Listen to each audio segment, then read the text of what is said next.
Ayo lur podo nyimak info di Jogja Bregas.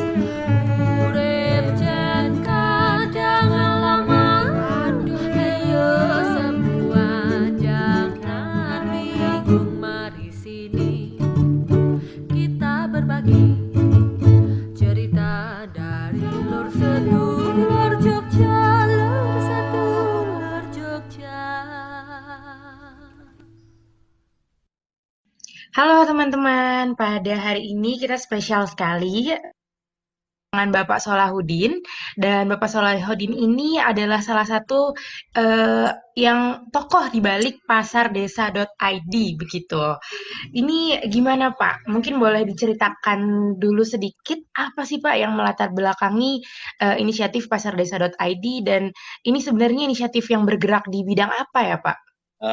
Nama saya Solahuddin. Memang sejak COVID itu, Desa Panggungharjo berinisiasi menyelenggarakan namanya pasardesa.id.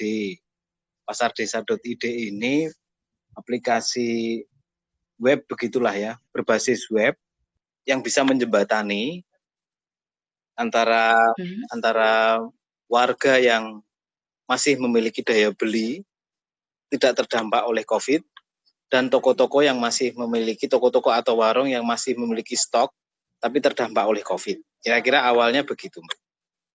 Jadi ini platform e-commerce Oke. belanja sederhana begitulah untuk merespon situasi COVID ketika pertama-tama masuk ke Indonesia atau ke Jogja. Oke, Pak. Ya. Berarti sebenarnya, ketika awal Covid, masuk ke Jogja itu pasti langsung berdampak ya, Pak, ya, terutama ke ekonomi teman-teman Desa Panggungharjo gitu ya, Pak, ya? Iya, iya benar. Jadi pas COVID datang itu kan Mhm. Desa Pangwarjo berinisiatif membuat membuat semacam gugus tugas gitu, namanya panggung tanggap COVID. Mhm. Itu kegiatannya salah Mhm. satunya mengumpulkan data dari warga yang yang yang terdampak baik secara klinis maupun non klinis. Yang terdampak secara klinis, Mhm.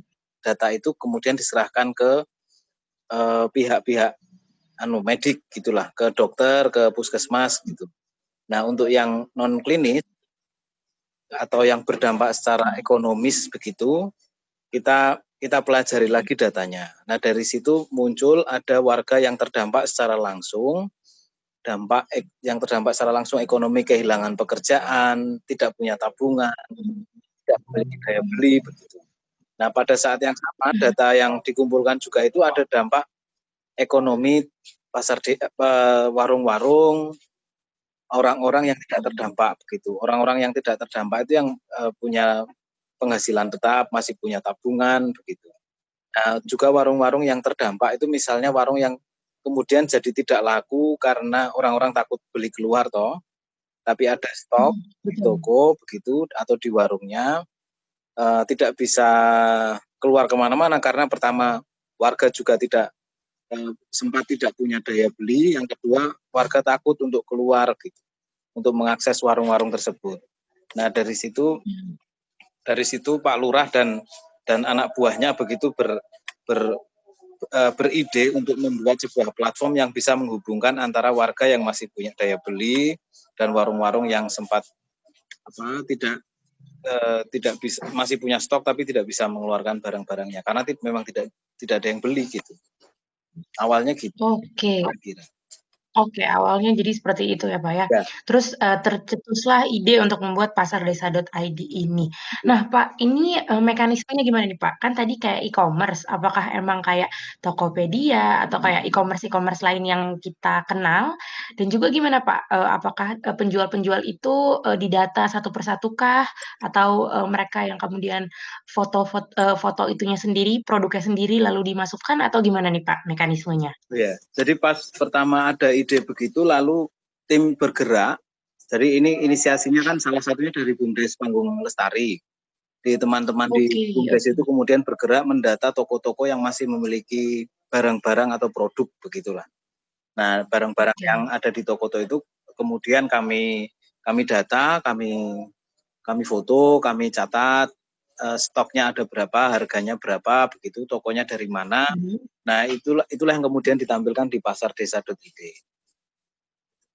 Oke begitu, Ya, oke oke, Pak. Berarti ini ada petugasnya sendiri ya, Pak, untuk ya, mendata, produk-produknya dan mendata warung-warungnya gitu ya. betul. Terus, Pak, untuk platform ini sendiri ini udah berapa lama, Pak, dioperasikan ya?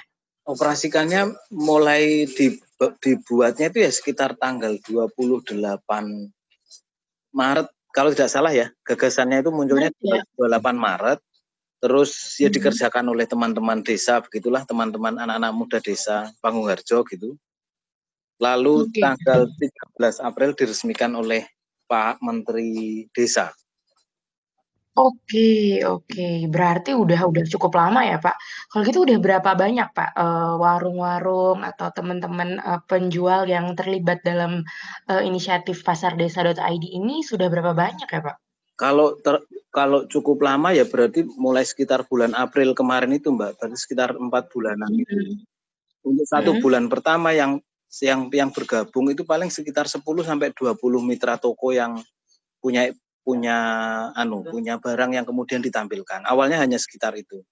Tapi saat Mhm. ini ada sekitar 400-an lah toko yang itu kita Wow. udah mulai berkembang, tidak hanya awalnya satu bulan pertamanya di Pangungharjo, lalu sekarang kita sudah ada 5 desa di Bantul yang bergabung di pasar desa begitu. Oh, wah, keren banget, Pak. Itu Berarti memang memang keren. terbukti ini ya, Pak, cukup efektif juga ya, sejauh ini. Iya iya iya. Alhamdulillah iya, Mbak. Alhamdulillah, oke. Nah terus Pak, kendalanya apa nih Pak yang ditemuin selama prosesnya? Ini sudah lumayan mungkin udah hampir 5 bulan kali ya Pak? Iya. Selama 5 bulan ini apa sih Pak kendala yang ditemukan yang paling, besar mungkin dan gimana dari teman-teman untuk menghadapi kendala tersebut Pak? Kalau kendalanya atau mungkin lebih tepatnya yang menjadi kita melihatnya sebagai tantangan gitu ya. Yang Oke. pertama, sistem ini kan memang sistem yang kami buat begitu. Jadi pada dasarnya sampai sekarang pun belum final karena kami terus melakukan validasi atas sistem yang kami buat. Jadi untuk platform yang ada sekarang pun Mhm. sudah bisa diakses di Google Play Store, sudah ada bisa Oh. di-download gitu. Kalau yang dulu awalnya hanya web view, sekarang sudah bisa di-download. Tapi platform itu masih banyak kekurangannya memang. Dalam hal ya kira-kira sistem apa yang sedang kami buat, kami validasi langsung ke customer, lalu masih banyak masukan, kira-kira begitulah. Jadi bukan kendalanya ya pertama sumber daya manusia kami masih terbatas gitu. Oke. Jadi kalau mau teman-teman ada yang punya kemampuan untuk mengerjakan platform semacam itu, monggo aja bergabung gitu. Kita butuh banyak Oke. sekali. Yang pertama tentang sumber daya manusia kita masih kurang, Mbak. Dan Mhm. karena Iya. awalnya pasar desa ini kan sifatnya mitigasi begitu ya. Sifatnya Mhm. mitigasi jadi lebih banyak orang-orang yang terlibat itu ya relawan-relawan gitu. Oke. Oke oke. Oke kalau gitu, Pak. Terus, selama, proses dari pasardesa.id ini dari awal dimulai sampai sekarang begini, sejauh mana ya, Pak, peran pemerintah dalam keberlangsungan proses ini? Tadi kan Bapak sempat bilang kalau misalnya Pak Menteri Desa tadi sempat, ikut meresmikan gitu ya, Pak, ya. Tapi apakah ada, bantuan dalam bentuk lain? Kalau peran pemerintah dalam hal ini yang pertama kan pasar desa memang diinisiasi oleh pemerintah desa gitu ya. Oke. Jadi ini platform startup yang separuh plat merah gitu. Memang Mhm. Oh, diinisiasi oleh oke oke oke. diinisiasi oleh Pak Lurah. Lalu sekarang tahapannya kita sedang menyusun untuk aspek legalnya begitu. Itu juga Mhm. komisaris utamanya juga masih dipegang oleh Pak Lurah secara ex officio. Jadi ini memang ya separuh plat merah. Kalau dukungan dari pemerintah pusat begitu ya, dukungannya banyak loh Mbak. Kita udah sering Iya, Pak. ya kita difasilitasi diresmikan Pak Menteri, direcognize sebagai salah satu platform e-commerce yang bermasa depan untuk Indonesia begitu, yang Wah. bisa menjadi eh, media media showcase untuk produk-produk warga di desa. Kira-kira begitu. Oke kalau gitu, Pak. Terus kan juga kita tahu, pemerintah juga memberikan bantuan tunai ya, Pak, ya, Iya, untuk, masyarakat desa gitu ya, Pak, ya? iya. Ya. Nah, bagaimana bantuan tunai dari pemerintah ini juga sudah berpengaruh ke dalam, perputaran ekonomi yang diharapkan dari, pasardesa.id ini, Pak? Kalau yang kemarin terlibat di bantuan tunai itu yang BLTDD, Mbak, bantuan langsung tunai dana desa. Jadi BLTDD itu kan diambilkan dari dana desa. Nah, karena dia Oke. dana desa, maka pemerintah desa berhak mengatur sebenarnya bagaimana menyalurkan bantuan tersebut. Nah, Mhm. besaran BLTDD itu rata-rata antara penerima manfaatnya itu antara 3-5%. 35% warga. 35% warga itu memanfaatkan dana desa sekitar rata-rata 30%. Jadi sangat besar.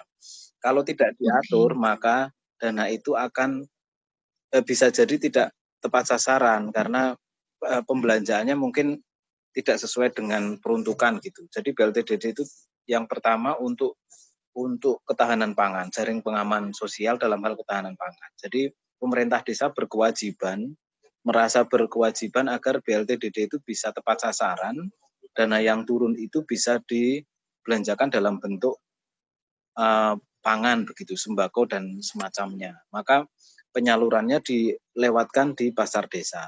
Kalau tidak diatur begitu, dana yang mereka terima, dana BLTDD yang terima hari itu misalnya 600.000 per bulan, hari itu dia terima, hari itu juga akan kembali ke Jakarta melalui misalnya angsuran kredit, toko Iya. jejaring waralaba, supermarket waralaba yang itu tidak memberi manfaat panjang untuk masyarakat desa secara umum. Tapi kalau itu dibelanjakan di pasar desa, maka warga yang tidak mendapat manfaat juga akan dilewati perputaran uang tersebut. Karena pasar desa ini mitra pasoknya sepenuhnya dari warga desa. Oke, berarti keberadaan pasar desa ini juga sangat membantu gitu ya, Pak, untuk perputaran ekonomi di desa ya, Pak, ya? Harapannya begitu, Mbak. Oke, tadi kita udah sempet bahas dikit nih, Pak, tapi kalau misalnya harus menilai, Pak, gimana menurut Bapak efektivitas atau kebermanfaatan dari gerakan ini, Pak? Menurut Bapak pribadi apakah dia sudah tepat sasar gitu, Pak? Kalau tepat sasaran kita sedang menuju ke arah sana.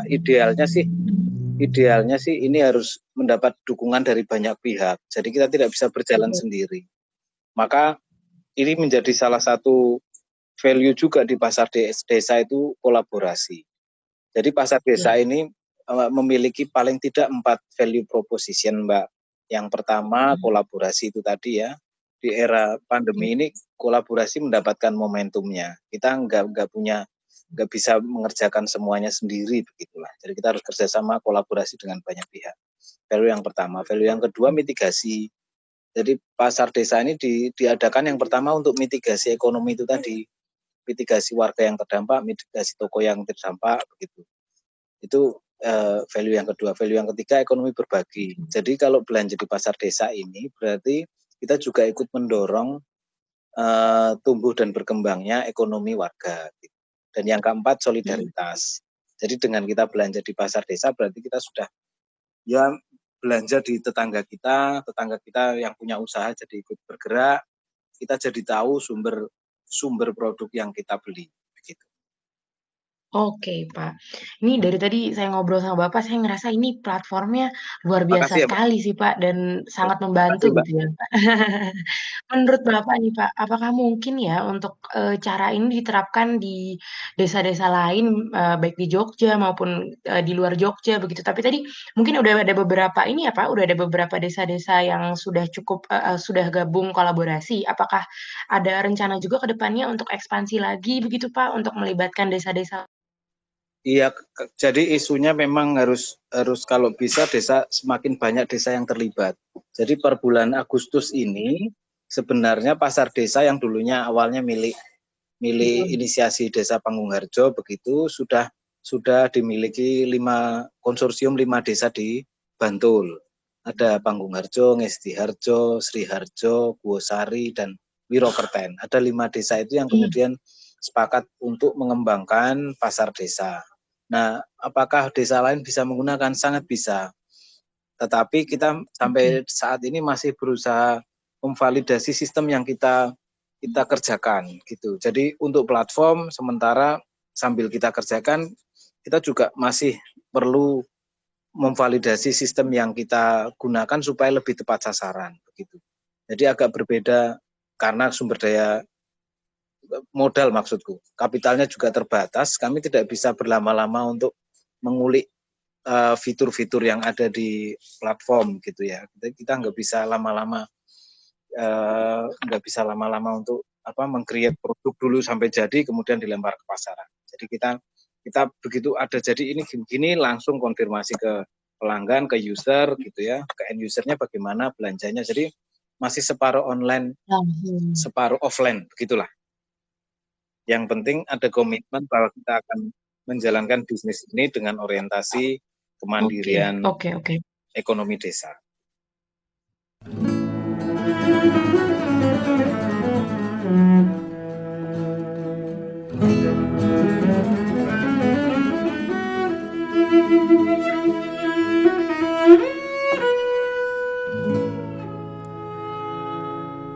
Monggo dilanjutaken nggih. Oke, jadi kita kan sudah 5 bulan kurang lebih ya Pak jalan untuk kedepannya begitu Ya. Pak. Bagaimana strategi agar pasardesa.id ini bakal tetap bermanfaat, tetap tepat sasaran dan tentunya agar terus berkelanjutan begitu Pak. Ada strategi apa ya Pak dari pasardesa.id sendiri? Sekarang masih terus-menerus Mbak, ada 2 strategi. Yang pertama, yang ke dalam gitu ya, kita memperbaiki sistem terus. Sistem versi pasar desa ini supaya nanti kita bisa lebih nyaman dipakainya oleh user begitu. Jadi untuk yang bagian teman-teman IT berusaha, yang bagian platform tadi berusaha tetap mengerjakan platform ini, tetap develop begitu supaya ini lebih aman, lebih nyaman user dalam hal user experience-nya juga begitu. Terus yang strategi kedua, kita mau menggandeng lebih banyak desa lagi. Nah ini nggak bisa sendirian, lagi-lagi nggak bisa sendirian, dilakukan sendiri oleh desa atau 5 desa ini. Jadi kami menggandeng beberapa mitra begitulah yang punya jaringan agar pasar desa ini bisa lebih luas begitu, lebih luas baik dalam hal pasarnya, mitranya maupun penggunanya begitu. Jadi sekarang kita sedang menghubungi atau membangun kerjasama dengan banyak pihak. Oke, baiklah Pak. Nah, kalau misalnya nih Pak yang denger ini mau beli, mau bertransaksi gitu Pak di pasardesa.id, caranya bagaimana sih Pak? Caranya sementara masih bisa lewat pasardesa.id, itu nanti di sana ada showcase produk-produk yang ada begitu. Atau bisa juga Iya, ada foto-fotonya juga begitu ya Pak ya? ada fotonya, ada call to action-nya sampai belanja begitulah. Nanti kalau sementara yang dilayani masih di 5 desa, kalau luar 5 desa nanti akan dihubungi. Kalau memang perlu dikirim ya nanti bisa operator pasar desa yang akan mengkondisikan begitu. Terus bisa yang juga ya? Iya, yang kedua bisa juga download di Google Play Store. Itu pasar desanya nggak usah dispasi gitu, pasar desa. Nanti yang apa namanya itu? Pembuat aplikasinya Sanggar Inovasi Desa. Jadi pasar desa ini di bawah Yayasan Sanggar Inovasi Desa. Oh, pasardesa.id kalau misalnya mau di App Store ada Pasar Desa dan kalau misalnya mau langsung lewat web juga bisa begitu ya Pak ya di pasardesa.id. Di situ jualnya banyak banget ya Pak. Ada berbagai kebutuhan rumah tangga begitu Pak. Ada apa aja tuh Pak? Sementara ini lumayan banyak Mbak, ada sekitar 4.000 produk. Wow. Ya, ada sekitar 4.000 produk yang ditampilkan. Memang kita sedang mulai menuju tahap untuk mengkurasi produk apa saja yang bisa tayang. Tapi karena sifatnya masih mitigasi, jadi komoditas yang ada di warga itu yang kemudian kita ambil, kita angkat, kita tawarkan. Jadi karena masih mitigasi. Nanti ke depan kita akan mulai kurasi produk-produk yang tampil. Oke, oke, sip kalau gitu, Pak. Dan kalau misalnya nih teman-teman di luar sana tadi mendengar obrolan kita begitu, Pak, dan Ya, pengen bantu, Pak. Tadi boleh. mungkin kan ada yang trouble sedikit dalam masalah ininya ya, Siap. programmingnya, Ya, atau misalnya mau juga bantu dalam hal-hal lain gitu, gimana ya Pak caranya? bisa aja. Kami ada di kami bisa dijangkau di sosial media juga ada. Di Twitter ada Mhm. Pasar Desa _ID, Instagram juga ada Pasar Desa _ID begitu. Atau di Facebook Oke, Pasar Desa. oke Atau itu. kalau mau nomor telepon ya boleh. Nanti Oke. nanti nanti nomor teleponnya ada di pasardesa.id. Bisa dilihat di sana. Ya. Sip, jadi begitu ya teman-teman bisa Ya, langsung aja lihat di Twitter ataupun di Instagram di tuh. pasardesa_id atau Siap. cek nomor teleponnya di pasardesa.id. Ya. Untuk terakhir nih Pak, Bapak Mbak, apakah punya pesan-pesan terakhir begitu Pak untuk teman-teman di luar sana? Ini kita masih masa pandemi, ngelihat inisiatif kayak pasardesa.id ini kan sebenarnya luar biasa sekali, ya, Mbak. apa ya, memberikan suatu solusi untuk warga desa ataupun, ya masyarakat secara umum bahwa banyak, yang bisa dilakukan gitu Pak. Monggo Pak, ada pesan-pesan tersendiri mungkin? Pesannya mungkin kalau yang lagi viral sekarang itu kan pesannya jadi orang itu Mbak yang solutif gitu ya. Bu Tejo Lagi ya Pak? viral. Ya, itu memang iya, memang jadi kita juga berusaha seperti itu. Jadi pada saat pandemi kita sebenarnya bukan orang yang berjarak dengan pandemi ini. Kami semua juga terdampak secara langsung. Nah, pertanyaannya kemudian adalah bagaimana mengatasi situasi bencana pandemi semacam ini? Apakah kita akan meraung-raung saja gitu menghadapi ini, kemudian menyalah-nyalahkan pun entah pemerintah, entah manapun gitu, atau kita memilih untuk bangkit, lalu melihat potensi yang ada sekitar, memetakan masalah dan mencari solusinya. Saya kira itu pesannya. Kita harus selalu berada di wilayah yang itu sehingga kita bisa menjadi lebih bermanfaat untuk diri kita maupun untuk orang lain. Itu aja Mantap Mbak Sonya. sekali. Kali Pak Salahuddin, terima kasih banyak Pak, Sama-sama Mbak obrolan yang Sonya, sangat sukses menarik. terus buat Jogja Bergas. Terima kasih banyak Ya, Pak, ini inisiatif yang menarik, mudah-mudahan teman-teman yang mendengarkan di luar sana juga bisa jadi, baik. terinspirasi dengan apa yang sudah dikerjakan oleh, pasar desa, atau yang memang ngerasa, butuh untuk kerjasama dengan pasar desa juga mungkin bisa langsung aja, Baik. mengkontak lewat, kontak-kontak yang tadi sudah diberikan. Sekali lagi terima Siap. kasih banyak Pak Salahuddin, Sama-sama sukses Mbak Sonya. selalu. Ya, selamat sore. Ayo lur podo nyimak info di Jogja Bregas. Urip jan kadang lama, ayo semua jangan bingung, mari sini kita berbagi cerita dari lur sedunia.